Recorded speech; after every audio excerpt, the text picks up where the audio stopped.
land in this country is out of control. Studies show that land in Nairobi is the most expensive in the continent. More expensive than Egypt and South Africa and Morocco and all those other countries that look like they're more maybe first world countries. And when you try to dig deep and find out why is land so expensive in Kenya and in Nairobi, two main reasons. One, we don't have enough service land that is available for development. Two, people or speculators are just holding land and all they're doing is moving land between themselves, and thereby with no value creation and beneficiation, the cost of land is just going up. When government wants to build SGR, and when they compare with Ethiopia, ours is 3-4 times. Why? Because of the cost of acquiring land. Land is out of control. And so how are we fixing the issue of land with respect to affordable housing? We are establishing what is called a land bank. And the primary focus of land bank is going to be holding strategic government land available for public good. And a certain point, because we don't have money to go buy all this strategic land, is to first of all look at what we have as government and how best we can use it. And one of the things that you will agree with me, ladies and gentlemen, is that when you go to Eastlands, for example, you find an old house that was built in the 1940s, single dwelling house. As a matter of fact, Eastland is 546 hectares in terms of the land that is owned by government and where that is both county and national. And out of 546 hectares of land, we've got only 42,000 housing units. And of the 42,000 housing units, only 17 were original. The rest are all extensions. That is a lot of land for 42,000 housing units.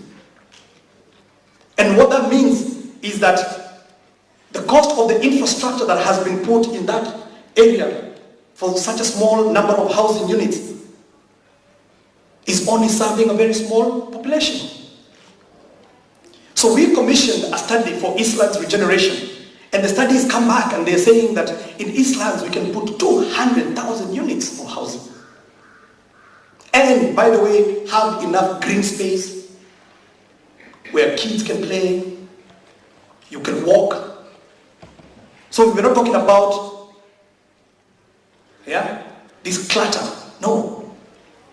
200,000 versus 42,000 units. And the rest of the country, we have gone through the same iteration and the same exercise. And we're looking at how we're going to redevelop some of the old municipal estates. The second thing, of course, there is land that is not developed yet, but we own. And we are looking at it from state corporation. Kenya Railway is sitting on a lot of land that is not core to their service delivery. Pension funds sitting with land, and they have got what in financial terms we call a lazy balance sheet. Why is it lazy? It's lazy because it shows, when you look at that one line item, land and buildings, it shows billions of shillings in value, and yet it is illiquid. Some of those institutions are almost collapsed because they depend on the state for subsidy, and yet their balance sheet is showing billions of shillings. So we want to unlock that balance sheet. So the second decision with respect to land is, we've said that to make housing affordable in this country, what we're going to do is a government is going to commit to putting infrastructure into those parcels of land where we're going to do affordable housing. Why? Because today, that responsibility is largely left to the developer. But think about it. The developer has to borrow money to put the infrastructure, and the developer must put a margin on top of that.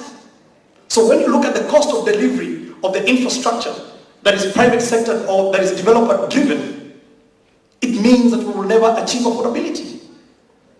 So as government, we have made a principled decision, and all the key infrastructural departments are all aligned. That is energy, water, roads, that where we're building these houses and the budgets that you saw being ventilated the other day, they are all geared towards this particular agenda. So where we're building new houses today, one of the things that I have to do is to submit to Energy Ministry and tell them these are the estates or these are the areas where we're going to be building houses.